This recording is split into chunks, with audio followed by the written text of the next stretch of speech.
Bonjour Rosen. Bonjour. Donc on en a repris le collectage des vieilles, des vieilles histoires de langue bretonne. Oui, alors on se relance effectivement dans de la collecte. Alors je dirige toujours un programme qui s'appelle Soro Soro et dont l'objet est de documenter, comme on dit, de filmer des langues en danger à travers le monde. Donc on a filmé depuis des années, depuis presque 10 ans, on filme en Afrique, en Amérique latine, en Océanie. Et là, cette année, ça y est, on démarre, on va filmer la langue bretonne. Et parce qu'on se rend compte que, il y a un siècle, il y avait plus d'1 million de gens à parler breton. Aujourd'hui, il en reste moins de 200 000. Et le problème, c'est que ces 200 000, là où moins de 200 000, la plupart d'entre eux ont plus de 70 ans. Donc, il nous reste peut-être 10 ans, 20 ans avant qu'ils soient tous partis au cimetière. Et c'est un trésor qui est en train de partir sous nos yeux. Alors on essaie de sonner la sonnette d'alarme parce que sous nos yeux, c'est toute une culture et une langue qui sont en train de disparaître et personne ne semble s'en préoccuper beaucoup. Donc on a décidé d'aller filmer au maximum des vieux, des anciens qui ont des histoires à raconter dans un breton magnifique. Et on démarre donc alors... Aujourd'hui, mercredi. Ça sera notre deuxième jour.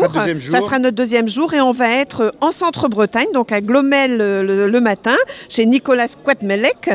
C'est Dewi Sibiril qui nous organise tout ça pour l'association, un autre programme s'appelle Anne Choutreuse et chez les frères Morvan l'après-midi. Voilà. Et on va filmer autant que possible des histoires, des chansons, des récits, des histoires personnelles, toutes sortes de choses. On va filmer des recettes de cuisine, tout ce qui fait un peu la tradition du pays dans un breton riche, foisonnant, qu'il ne faut surtout pas perdre.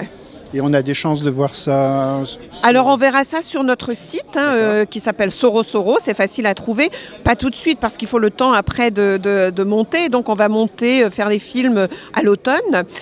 Et surtout, il y a un autre objectif avec ce programme. Alors d'un côté, on fait du patrimonial, on enregistre et on préserve, on filme et on préserve.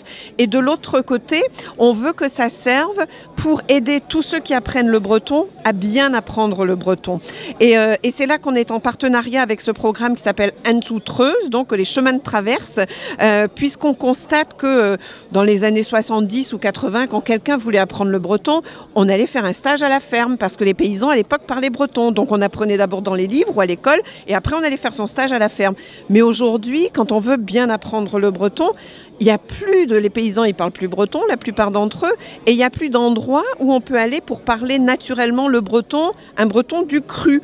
Alors que si on apprend l'anglais, c'est facile d'aller en Angleterre ou en Amérique. Si on apprend l'espagnol, on va en Espagne. Où est-ce qu'on va quand on apprend le breton pour parler breton tous les jours? Donc comme c'est devenu quand même très difficile, on veut donner la chance à ceux qui apprennent et qui n'ont pas de famille avec des anciens qui parlent breton. On veut leur donner la chance d'avoir l'accès à ce beau breton via des vidéos. Donc avec un outil très contemporain, un outil numérique, et on espère que ça va améliorer le niveau de breton de ceux qui apprennent.